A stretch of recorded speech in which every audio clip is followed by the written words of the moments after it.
Welcome to the Simply Pediatrics Podcast, simplifying holistic healthcare for infants and children. We're so glad you're here. Join Jennifer Zethner, holistic pediatric nurse practitioner and holistic mom of 3 on a mission. Listen in as she shares the answers to the most asked questions from parents in her practice every day and offers parents practical strategies and actionable steps to support their child's health and well-being. Enjoy this insightful episode of the Simply Pediatrics Podcast and stay tuned for more information at the end of the podcast. Hi, I'm Jennie Zethner. That's right, I'm here in my car. I don't know about the rest of you, but I find sitting in my car to be very peaceful. It happens to be one of the quietest places I have in my life. I have 3 children. I work full time. I'm busy like the rest of you, and I really would like to share information, and doing it from my car is most convenient. So I'm going to ask you to please forgive if there's any commotion behind me, any beeping, any dogs barking, ambulances, fire trucks, etc. I'll do the best I can to find quiet places. I assure you I will never be driving my vehicle when I speak to you. I will always be pulled over and parked. I am typically parked waiting for one of my children to come out of an event or something. So that is what I'm doing with my time here. And I look forward to sharing information with you. And again, forgive me for being a little unprofessional being here in my car, but I hope it works. And with that, let's get started. Today's episode, Meal Prep Hacks. Hello and welcome. I'm so happy to be here with you today. We're going to be talking about what I call meal prep hacks. And what does that mean? Well, I talk a lot with my patients and on this podcast about how food is medicine. And food is medicine. Food is medicine. Food is also a celebration. Food is also a tremendous amount of work. So my goal for this conversation I'm going to have with you here is to give you some tips that I've learned from raising my own children, from speaking to so many families and getting tips from them, from reading books, etc. So my goal is to give you some advice to make this work that we have as parents of feeding our children, which from 6 months on, right? 6 months on, they start eating foods. And, I joke with parents, but I'm like, figure it out. Start at 6 months figuring out how to feed your children and feed yourself, because it's something we're doing forever, right? Forever until you, and I strongly encourage this, teach your own children how to cook, right? But even when we have grown children, right? How do we nourish them? How do we care and how do we love? It's often expressed through food, because food is a celebration, right? And it's also medicine. So there is a wonderful book called Simplicity Parenting by Payne, and it is a wonderful book to simplify parenting overall. But one of the chapters in the book, called Routines and Rituals, he goes over more in depth about how to meal plan through menus. And this sounds like such an obvious thing to do, but I would say a majority of people do not do this. They don't make a menu, say, for the week. And so the menu for the week does a lot of great things. It helps us bring in all the food that we need for the week. It helps every member of the family, mom and dad, not just mom, to understand what food is needed and needed to be in the home on any given day. Now, the one thing he focuses on in that chapter is dinner. And I personally, if you've listened to my other podcasts, really encourage families to put their focus on breakfast. I really feel like breakfast is the most important meal of the day. It should have our attention, our resources, and our time, because that's really when your kids are going to eat the most amount of food. So, he does a meal prep, I believe, for like the 7 days of the week. If that feels like too much to you, then do like a 3-day rotation. Follow the guidelines in that chapter of the book. Focus it on breakfast instead of dinner, and maybe do a 3-day rotation if you're not, if 7 days just of different meals feels overwhelming. It feels overwhelming to me, to be honest with you. So, do 3 or 4 days, and really simplifies things. We don't waste money. We don't buy things we don't need. We buy the food that we have to have and eat it on time instead of having a lot of storage. Having a menu, children often thrive as well, knowing like on given days that a specific food is coming. So it also helps like our picky eaters as well. All right, so that's my first, one of my most, that helped me the most, I would say, and that I share a lot with families, is that book. So certainly go get that book, read it, go to that chapter, and you'll really have like a different perspective on like meal planning in general. Another food hack I have for families is make a lot of meals at one time. When my kids were little, I definitely went through like a good period of time where I made breakfast, lunch, and dinner in the morning. Like it was all done. I was making breakfast anyways, and at that time I started making their lunches and then dinner as well. Or it would be fairly well prepped so that when I was done with whatever work or running around of children that I had, it wasn't a huge undertaking. The vegetables were prepped, the meat was prepared, whatever it was that we were planning on doing for dinner. Or we were having, leftovers, which I know people have like, it's controversial and people don't, the histamines and all that. But for the most part, I'm a big advocate for leftovers. If you're going to sit and prepare a meal, in my house, if I'm preparing a meal, there's going to be leftovers, and either a part of that is going to breakfast or a part of that is going to the lunch or dinner or whatever, because you spend the time cooking the foods. Make a bigger amount of it and freeze it if you like, if that makes you happy. If you can make that large of amount of food, freeze it and have it prepared for other times. But preparing all your food at once, whether that's in the middle of the day, at night, or in the morning, whenever you see that you have like a block of time, go on ahead and just, if you're in that kitchen, you're making a mess anyway, start preparing all the meals. Get them all kind of ready and prepped and set to go so that it's not such a huge undertaking, like I said. Another wonderful thing to do with meals is to rethink how we order them. Again, the standard American of, dinner being at night.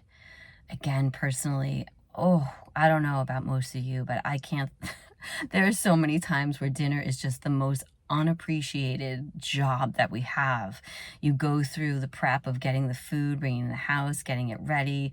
If you're real adventurous and you're following menu, if you're following recipes and all, and then you set that dinner down and we get, I don't like this, I'm not hungry, 2 bites and they're up from the table. I mean, really, it's like a seriously unappreciated work that we do as parents. Feed your children when they're hungry.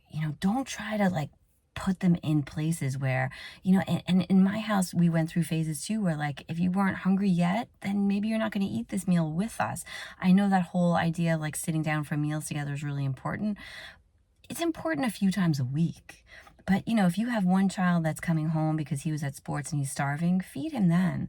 If you have another kid who isn't, and, let them wait. I mean, I just don't believe in putting children into chairs at a table and forcing them, if you would, to have a meal. And again, as you can hear me talking, I'm really focusing on that dinner, because it varies from person to person. Some kids get home from either their homeschooling or their classwork and they're starving at 3 or 4 o'clock, and that's their biggest meal. So prepare for that. Feed them big, healthy meals when they're the most hungry, versus snacks, right? That's a key that when I say that to families in my practice, like, yeah, they're starving when they get home from X, Y, and Z. I'm like, yeah, well, feed them then. And, if you're working and your kids are off and in daycare and with babysitters, maybe you're prepping and sending them in with a second lunch so they have that to eat instead of filling up on like chips and cookies and things at that hour of 3 and 4 when they're starving. Another meal hack I have, and this may be controversial in some of your households there, but I will tell you, if you are a working mom and a working dad in a household with 1 or more children, this advice I'm going to give you right here is really helpful. Mom and dad, both of you, cook meals. And don't just have one partner, whether it be mom, which predominantly it is, sorry to be sexist, but it is, or dad, understand what the meals are going to be. Have a schedule for yourselves. If you are 2 working parents and you have children that you're trying to raise healthy, but you're relying on one partner, usually mom, to run the show of the meals, what happens to that woman is that now she has an extra job where she has to delegate out to dad or her partner to say, okay, this is what we're having for dinner. Can you pick up this? Can you pick up that? Okay, this is what we're having for breakfast. Can you start chopping this? Can you start chopping that? It's not a great dynamic. I don't need to go into more detail. I'm sure many of you understand that it's not a great dynamic. What is really helpful and healthy for us as partners and workers in a household where there's children, where meals have to be made, is to lay it out, right? Monday, Wednesday, Friday is on me. I cook all those meals, for example. Tuesday, Thursday, Saturday is on you, partner. You cook all those meals. And not just you cook all those meals, you prep, you buy, you prepare, you clean up, the whole thing. And what that does, moms and dads and partners out there, is it gives each of you a break, a real break. Because on Monday, Wednesday, Friday, when mom is in control and she's running the show and she's getting all the meals prepared, dad doesn't have to feel bad that he's not helping. Dad doesn't have to be delegated to go run here or run there, because mom has it taken care of. Because she knows that on Tuesday, Thursdays, and Saturdays, it's your job, dad, it's your job, partner, to go to the store, get the food, prep it, and cook it.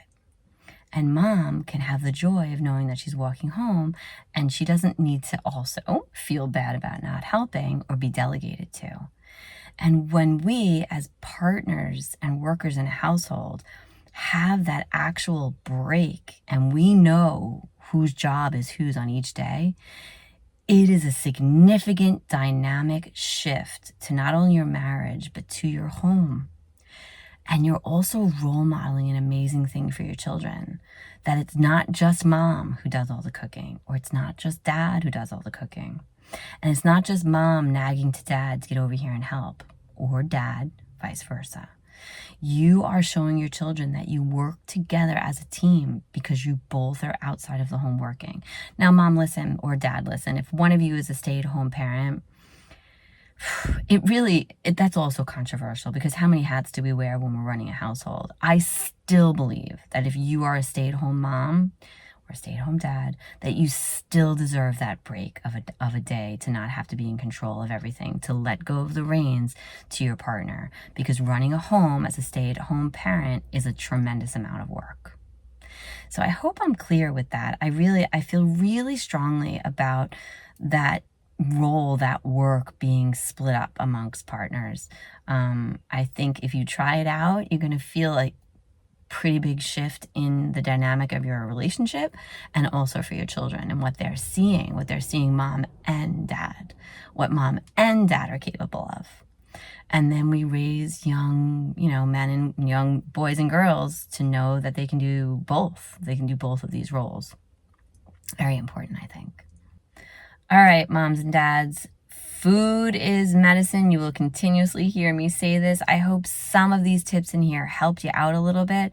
There's no magic. The only magic I can think of is hiring a cook.